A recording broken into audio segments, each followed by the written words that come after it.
आइए हम एक महत्वपूर्ण बात पर चर्चा करें। आज 5 मई है। सुप्रीम कोर्ट में वक्फ कानून को लेकर बहुत बड़ा निर्णय होने वाला। अब यहाँ पर निर्णय तो होने वाला था, किंतु मज़ेदार बात यह हुई कि भारत सरकार ने अपने कदम पीछे हटा लिए। उन्होंने अपना कोई वकील भी नहीं भेजा जो जिले कर सके, भेज कर सके। और एक वही बार बार वही रट कि सुप्रीम कोर्ट को संसद द्वारा बनाए गए कानून को रद्द करने का अधिकार नहीं है। और यहाँ तक दलील दी गई कि जो कानून बना है ना, वो जेपीसी की आम सहमति से बना है। यह भी सरकार का झूठ है। और सरकार ने दूसरी बात एक हलफनामे में देकर ये कहा कि जो वक्फ कानून है ना, इसको लेकर जितनी भी याचिकाएं विचाराधीन है ना, उनको सबको कोर्ट निरस्त कर दे। भैया क्यों निरस्त कर दें? आप कुछ भी संविधान के विरुद्ध, संविधान की मूल आत्माओं के विरुद्ध कानून बनाते जाएं और सुप्रीम कोर्ट आंख मूंद के बैठी रहे, ऐसा कभी नहीं होगा। अब यहाँ पर आइए भारत सरकार की एक शातिर साजिश चाल। जो हमारा हिंदू बोर्ड है वो अलग है, उसमें सारे हिंदू सदस्य हैं। वक्फ बोर्ड है जो है मुस्लिमों का संगठन है, मुस्लिमों की है, मुस्लिम धर्म के पंथियों के लिए है, इसमें भी मुस्लिम संप्रदाय के लोग हैं। फिर तो भारत सरकार ने एक नया पैंतरा खेला कि जो वक्फ बोर्ड है ना, ये कोई धार्मिक संस्था नहीं है, ये तो एक सेकुलर संस्था है। अरे भैया, सेकुलर की परिभाषा समझते हो? ये पंथ निरपेक्ष है, धर्म निरपेक्ष है, क्या है आखिरकार? इसकी खुलासा करो। यदि मान लीजिए आप वक्फ बोर्ड को धर्म के संस्था की बजाय सेकुलर संस्था मानते, तो जो हिंदू संगठन के हैं ना, इतने भी उनको भी सबको सेकुलर मानना पड़ेगा। तो फिर जब यदि आप वक्फ बोर्ड को सेकुलर मानते हो, तो इन संगठनों को भी सेकुलर मान के आपको काम करना पड़ेगा।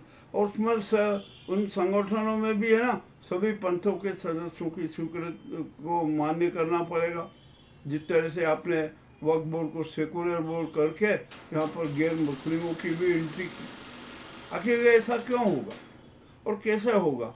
चलिए मान लीजिए कि हमने सरकार जो है, तो फिर तो हिंदू जो बोर्ड है ना, वो भी सेकुलर हो गया, वक्फ बोर्ड भी सेकुलर हो गया, और यहाँ पर भी अब तो सर पंथों के सदस्यों की एंट्री होना है। वो क्यों नहीं हो रही है?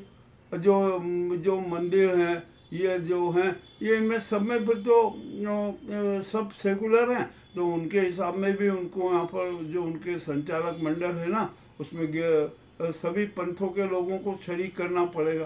यानी सरकार कुल मिलाकर है ना, अपने पाप छिपाने का सारा प्रयास कर रही। ठीक, आपने प्रयास किया, बात किया, मगर सुप्रीम कोर्ट इससे संतुष्ट नहीं है।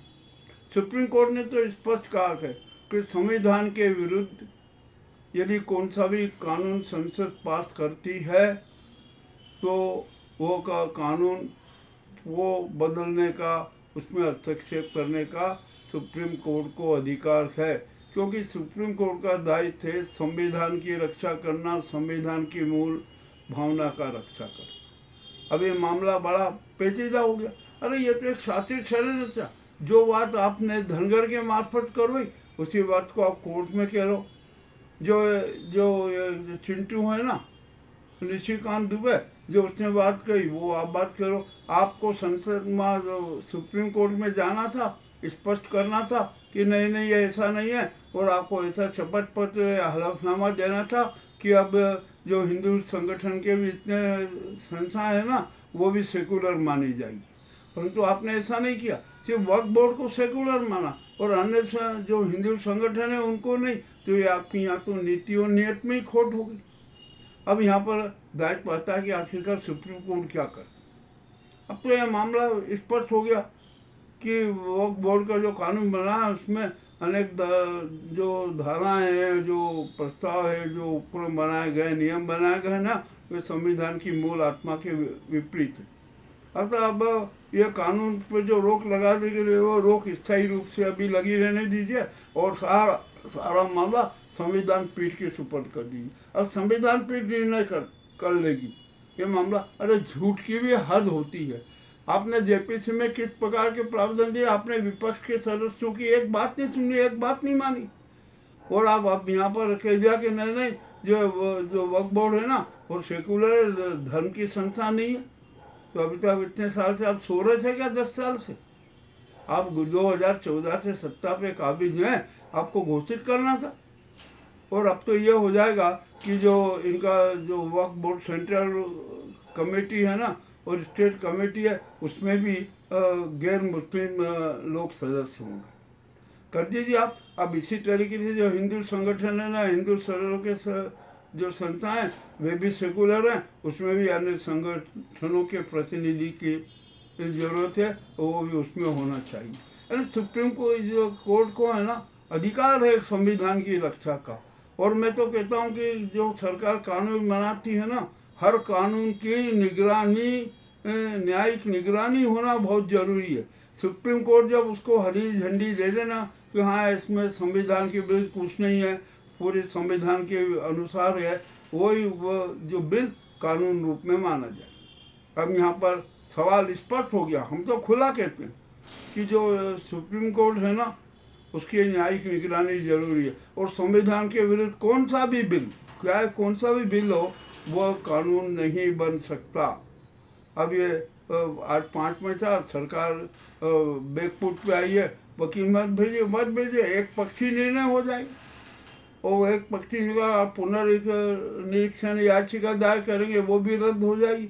आपकी तो यही नीयत से साफ झलक गई कि आपने कह दिया कि जो वक्फ बोर्ड कानून के लिए जो याचिकाएं आई है ना उन सबको रद्द कर दी। अरे क्यों रद्द कर दे भाई, सबको सुनेंगे, सबको अधिकार है, कोई आपकी तानाशाही चलेगी क्या? मामला बड़ा रोचक है।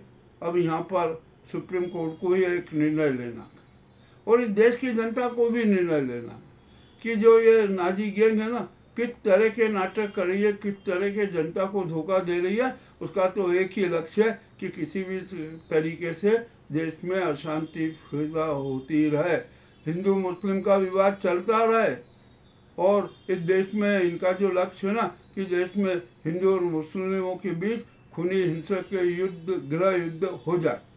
अभी हमारे देश की 147 करोड़ जनता है ना बहुत सतर्क है, वो उसका जो ज्ञान है ना वो सकारात्मक हो चुका है। अब वो नाजी गैंग के किसी भी षड्यंत्र की शिकार नहीं होगी, उसका ज्ञान सकारात्मक हो चुका है। अब तो ये नाजी सरकार को है ना और सबक सिखाएगी जनता। 147 करोड़ जनता सड़कों पर आएगी। अरे क्या आपने नाटक मचा रखा? आप अपने हिसाब से कुछ भी कर दें, कुछ भी चला दें, जो आप जो कहते वो कानून हो गया। अरे ऐसा नहीं चलेगा। ये हिंदुस्तान प्रजातंत्र की राष्ट्र है, संविधान के अनुसार चलेगा, तानाशाही और स्वदेशी आतंकी गैंग के अनुसार नहीं। ये आज की बात जो अभी जो मुझे ताज़ा समाचार मिला है उसके बारे में मैंने प्रस्तुति दी है। अब आपको कैसी लगी मुझे ज़रूर बताएं। बहुत बहुत धन्यवाद।